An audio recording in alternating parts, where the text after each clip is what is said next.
start to colonize, but clear the division of a lot of parts of Africa in the name for Germany. Yeah. Now, a lot of people don't know. Or, we hear about the French, the Portuguese, and the English, and so much. But the Germans is one of a big culprit in the whole thing. You're right, Muta. And you know that even the conference where the European nations sat down and carved up the continent, they had a big map of Africa and everybody decided which piece they want or which piece they must go and get. That conference was held in Berlin. Yes, the Berlin Conference. Yeah. And it was led, of course, it was hosted by the Belgian King Leopold II. But the real mover and shaker behind that conference was a man known as Bismarck, who was the German chancellor at the time. Yeah, that's why I mentioned that, because a lot of people sidestep the importance of the Germans in the carving up of Africa. We hear about Leopold, who never even go Congo yet, but responsible for how much millions of African people. Yes, Muta, I want to tell you that it is precisely because of what we're talking about, because those colonies were taken away from Germany after World War I.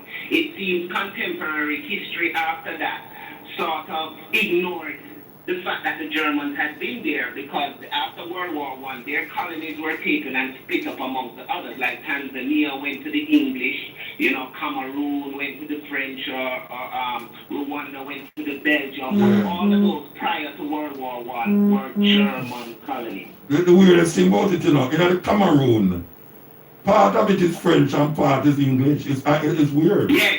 That was split between the two countries. Yeah, you go France, you go Cameroon, and when you're up on one side, it's the German. It's the French. And you go on the other side, nobody don't know French. Yeah, the English. It's like it's like a Saint Martin. The Dutch and the French also. Anyway, go on, take a break here. Go take a break and come forward.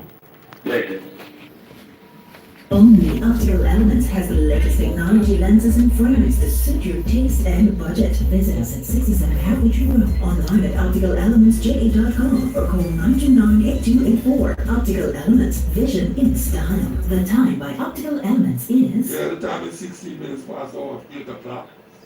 This is tribute to Marcus Garvey, IRIE FM. 133 years of Marcus Garvey. Yes. So, we come forward to see the lesson. Yeah. Yeah, we didn't need to talk about Germany. We didn't talk about Germany and how it's splitting up.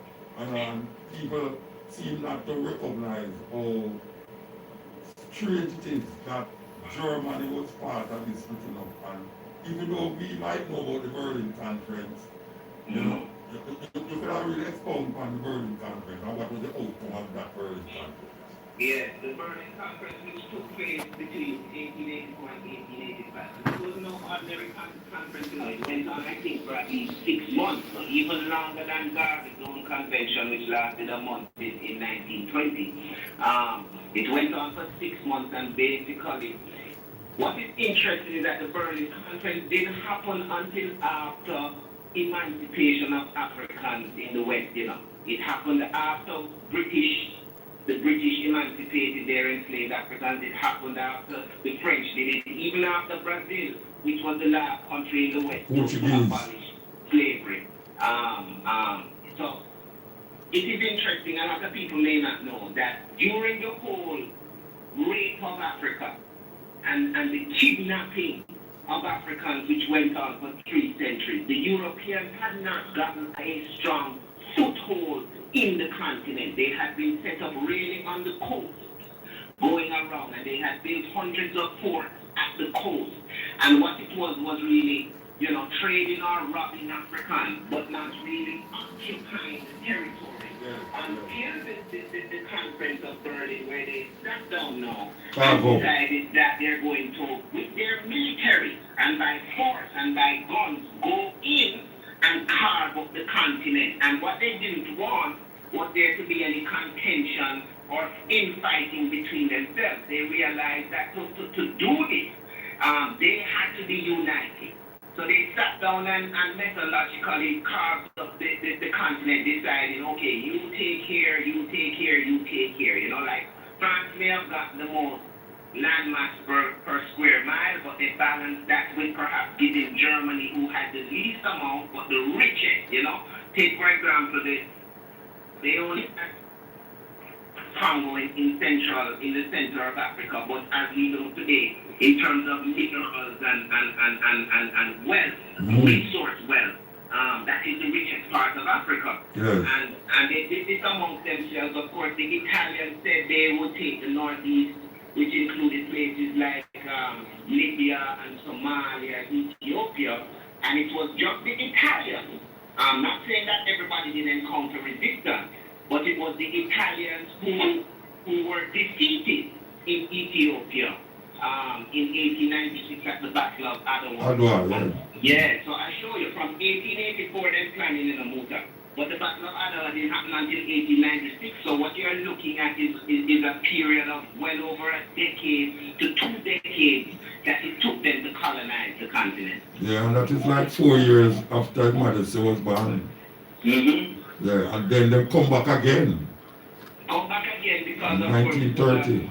It was an embarrassing defeat for them, and it was a platform that Benito Mussolini was sort of using politically to redeem Italy. And it's interesting because it was that situation that caused Emperor Haile Selassie I to become the first head of state to address the League of Nations. Yes. Yeah. You know, and many people might not know that there was a Jamaican right beside him there in terms of with the administration and the translation. Yes. And a very famous speech, and I think one that cast the emperor in the light that he should be, prophetically, when he said to them, look, you leave today, but it's tomorrow you have struck the match in Ethiopia and it shall burn Europe. 3 years before. Today for me, tomorrow for you. Yes. Yes, a Jamaican is involved in that. One of the people them know that. And it's a female too. Yeah. It's a female.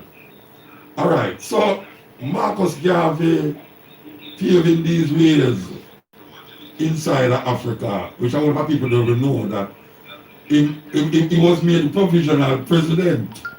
At that convention. He was made provisional president of Africa.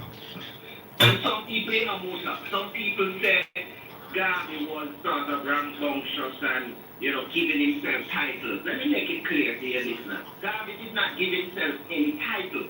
This convention had 25,000 delegates representing Africans both on the continent and in the diaspora. And they elected him to that position. It was not an uncommon position at that time, because at that time you also had a provisional president of Ireland. And you also had Palestinians who were calling for Palestine, for the Palestinians and so forth.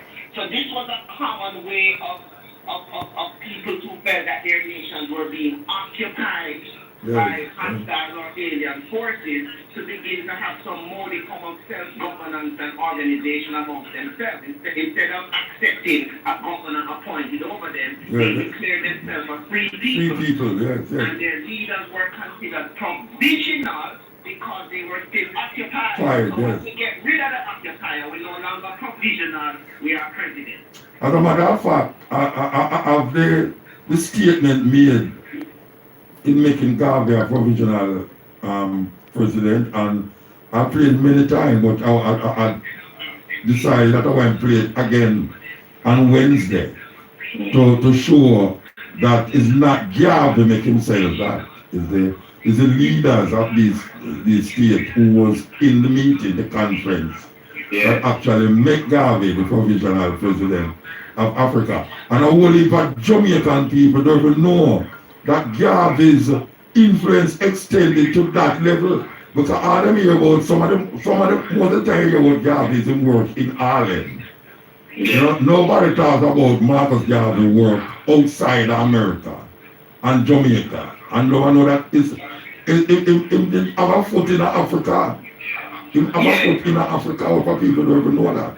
Garvey had one of the strongest networks of people globally, and you're right, Musa, very strong on the continent. We're talking about people like Solomon Kite in South Africa, Casey Caveman in Ghana, Deuce Muhammad Ali from Sudan and Egypt, Namdev Ikewe and others who later came under his influence. Garvey, because he was a journalist, and people have to understand that Garvey studied and worked with some of the greatest Pan-African people at the time. Yes. Deuce Muhammad Ali gave him a huge network of journalists because Deuce Muhammad Ali himself ran the African Times and Orient